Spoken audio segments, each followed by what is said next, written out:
Hi, I'm Lisa, a 30-year-old mother of two amazing kids. Before I dive into my story, please don't forget to like and subscribe to follow along with more tales from my life. Now, let's get into the heart of it. Living on property owned by my in-laws with my husband and our kids seemed perfect at first. It was one of those setups where you imagine big family dinners and cousins growing up more like siblings. But things took an unexpected turn when my brother-in-law, Mark, moved into the house next door with his wife and their three kids. Initially, it was just small favors, watching Mark's kids for an hour here and there. "Hey, Lisa, could you watch them while I run to the store?" Seemed reasonable at first, but as weeks passed, the favors became demands. "Just keep an eye on them this afternoon, will you? I've got errands." Mark's casual requests soon became a daily routine.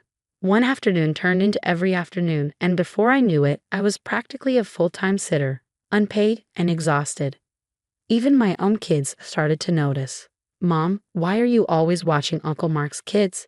Don't we do stuff anymore?" Each question broke my heart. I loved my nieces and nephews, but I missed my own kids. Our afternoons filled with little adventures and lazy picnics in the backyard. When I confronted Mark about it, the conversation didn't go as I'd hoped. "Lisa, you know we all have to pitch in. We live on family property. It's not just about you and your little family. We're all in this together, right?" His tone had a sharpness I hadn't expected. It felt less like a question and more like a warning. The implication was clear. My living situation was leverage he was ready to use. I tried talking to my husband about it. "Honey, I'm really struggling with the amount of time I'm spending with Mark's kids. It's becoming too much." He sighed, rubbing the back of his neck anxiously. "I know, Lisa, but what do you want me to do? Mark is family, and he's right next door. Plus, Mom and Dad wouldn't want us to cause a stir." His words stung. Not only was I feeling overwhelmed and exploited, but now it seemed like I was alone in this struggle. Mark's demands were straining my relationship with my own children and my husband. I lay awake that night, the weight of my husband's nonchalance and Mark's entitlement suffocating me. I loved my family, but at what point did my duties to them outweigh my responsibilities to my own children and to myself? As the days passed, the strain grew. Each request from Mark added to an invisible barrier building between me and my sense of freedom. I needed a solution, a way to reclaim my life and ensure my children didn't feel like secondary characters in their own home story. But with every passing day, the answer seemed to slip further away, buried under familial obligations and the fear of upsetting a delicate balance that had never really favored me to begin with. "Come on, Lisa. It's just a few hours more each week. You're helping the family. Isn't that what we should all be doing?" Mark's words were smooth, but the edge behind them was impossible to miss. "You know we're tight right now, Mark. I've got my job, the kids have their schedules. I can't manage all this without something giving way. Look, if you can't prioritize what's important, maybe you shouldn't be here at all. I'm sure I can talk to Mom and Dad about this situation." His threat hung in the air, thick and heavy. The idea of being evicted because I couldn't meet his demands was absurd, yet terrifyingly possible. His words echoed in my head, a relentless reminder of the precarious thread our lives hung by. Later that evening, I tried to open up to my husband about it. He was tired, the lines on his face deeper after a long day. Mark mentioned talking to his parents if I don't comply with what he wants. Can you believe that? Using their house as leverage? He paused, the wariness in his eyes shifting to discomfort. "He's my brother. He wouldn't really do that, would he? Maybe it's just his way of nudging you to help more." "That's not a nudge. That's a threat. And why am I the only one who has to help more? Why doesn't he ask the same of anyone else?" He didn't answer, just shifted his gaze to the floor, a silent admission that left a cold dread settling in my stomach. The room felt smaller, the walls closing in as the reality of my situation became clearer. Days passed, and the tension grew. Conversations with Mark became a careful dance around landmines, each word measured, each sentence weighed for impact. "Why can't your wife help with the kids sometimes? Why is it always me?" Mark laughed, a harsh sound that grated on my nerves. "Because she's busy with her new project, and you, well, you're just here, aren't you? Available and capable. Think of it as your contribution to our collective well-being. Being available doesn't mean I'm at your disposal, Mark. This is unfair to me or my kids." He shrugged, dismissive. "Fair is relative. Look, just think about it. What I said about talking to the parents. Maybe that'll help clarify things for you. Mark's threat was no longer just an implication. It was explicit, a sword dangling over my head. And with my husband's passive stance, the fight felt singularly mine to wage. That night, as I tucked my kids into bed, their innocent chatter about school and friends was a stark contrast to the weight of my adult burdens. I knew I had to find a solution. The idea of losing our home loomed large, but losing myself to Mark's demands was a cost too great. I needed a plan, something to shift the balance to give me back some control. But in the dead of night, with only the soft breathing of my children as company, solution seemed as distant as the stars outside their window. As I stood in our cramped living room, the air charged with tension, Mark's voice cut through the silence like a knife. You do realize you're living under my parents' roof because of my goodwill, right? Think about where you'd be without that. His words stung, the implication clear and sharp. He was marking his territory, and in his eyes, I was nothing more than a tenant on borrowed time. Your goodwill, Mark. We're family. It's supposed to be about support, not hanging debts over each other's heads. Mark sneered, his eyes cold. Support?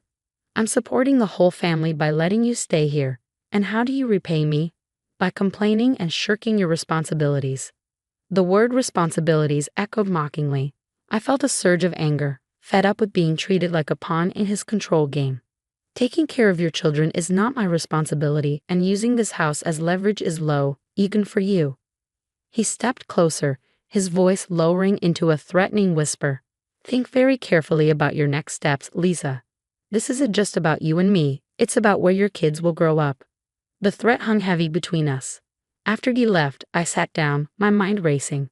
The fear of eviction was real, but so was my resolve not to let Mark manipulate me any further. I picked up my phone, hesitating only a moment before dialing my friend Jenny's number.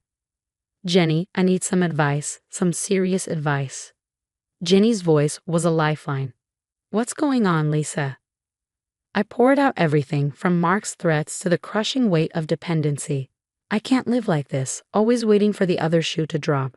I need a way out. You're smart and talented, Lisa. Have you thought about looking for a job? Something that could get you out of there? The idea sparked a sliver of hope. I've thought about it, but I haven't taken any steps yet. I guess I was hoping things would get better. Hope's important, but it won't change your situation. You need a plan. Start job hunting seriously. Maybe look into some remote work that you can do while the kids are at school. Motivated by Jenny's encouragement, I spent the next few days scouring job listings and updating my resume. I found several promising leads, jobs that could indeed pave the way to financial independence and, more importantly, freedom from Mark's control. Each application I sent out felt like a small victory, a step toward reclaiming my life. The fear of upheaval lingered, but the more I acted, the more empowered I felt. I wasn't just fighting for my autonomy. I was fighting for my family's future, and with each step, the path ahead became a little clearer, the shadows cast by Mark's threats a little less daunting. Armed with a notebook hidden in the kitchen drawer, I began documenting every interaction with Mark, every command he issued, every threat he muttered. It was meticulous, sometimes draining work, but each entry was a step toward my liberation. One sunny afternoon, while the kids played in the yard, I approached Sarah, Mark's usually quiet sister-in-law. Sarah, have you ever felt overwhelmed by Mark's expectations? I ventured cautiously. Sarah paused, glancing around before leaning closer. Overwhelmed? More like drowning. It's always do this, do that. I sometimes wonder if he thinks we're his staff, not his family. I nodded, feeling a spark of alliance. I'm trying to do something about it, Sarah. I'm documenting everything. If we ever need to stand up to him, really stand up, we'll need proof. Sarah's eyes widened slightly, then she nodded. Count me in. It's high time someone did something. What do you need me to do? Just keep track of anything he says, or does that feels off? Write it down, and we can compile it. With Sarah's support, I felt a renewed vigor. Our clandestine conversations became regular snippets of solidarity that bolstered my courage. Encouraged, I reached out to other relatives. Subtly, I began weaving a network of the overlooked and underappreciated within our family. We shared stories, documented grievances, and a quiet rebellion started to form right under Mark's nose. Meanwhile, I intensified my job search. Late at night, after the kids were asleep, I scoured job boards and sent out applications. The breakthrough came unexpectedly, a call for an interview for a remote position that fit my skills and schedule perfectly. Thank you for considering my application. I'm very excited about the opportunity to contribute, I said during the interview, my voice steady despite the butterflies in my stomach. The interviewer's response was encouraging. We're impressed with your resume, Lisa. We think you'd be a great fit. When the job offer arrived via email, it felt like a lifeline thrown across stormy seas. The salary was more than enough to consider a move. I printed the offer, the paper tangible proof of a potential new beginning. That night, I laid the offer on the kitchen table, tracing the words with my fingers, allowing myself to imagine a life free from Mark's shadow. I planned out the next steps, budgeting, looking for a rental, and discussing the move with the kids. As the plan solidified, I felt a mix of fear and excitement, but above all, there was determination. I wasn't just plotting an escape for my own family, I was setting a precedent. Perhaps in doing so, I would light a beacon for others in my family, showing that Mark's control was not absolute, a change was possible. We were not just his pawns, we were players too, and it was our move.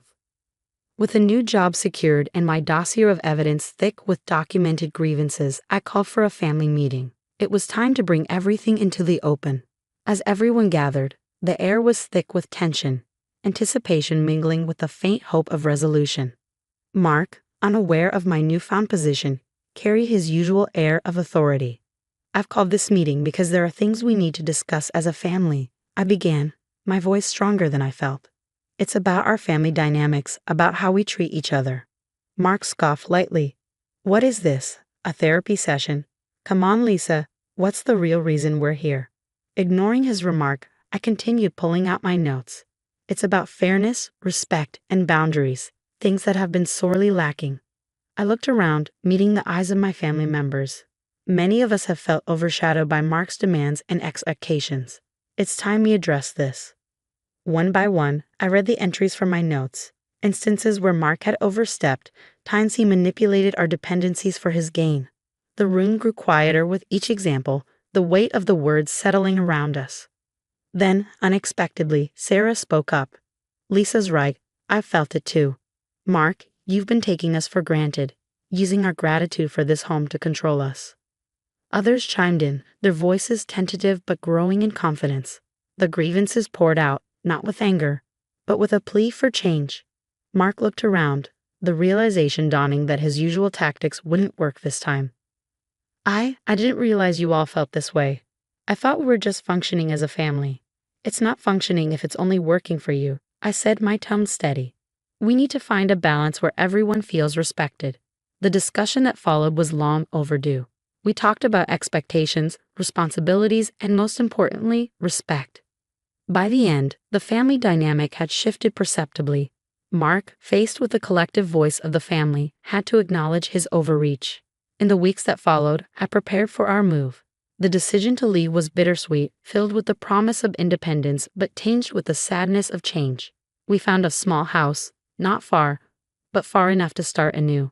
On moving day, as I looked back at the house that had been both a haven and a prison, I felt a surge of relief. Mark was there too, quieter, his usual bravado dimmed by the family's stand. We're starting over, Mark, I said, not unkindly. Maybe now you'll rethink how you treat people. He nodded, the gesture small but significant. As we drove away, the weight of years seemed to lift. We were moving towards something new, something ours. And back at the old house, a family was learning to rebuild not just their relationships, but their understanding of each other. Now that our story has ended, I'd love to hear your thoughts. Should family property ever be used as leverage in personal conflicts? Drop your opinions in the comments below. And if you enjoyed this video, please like and subscribe to our channel.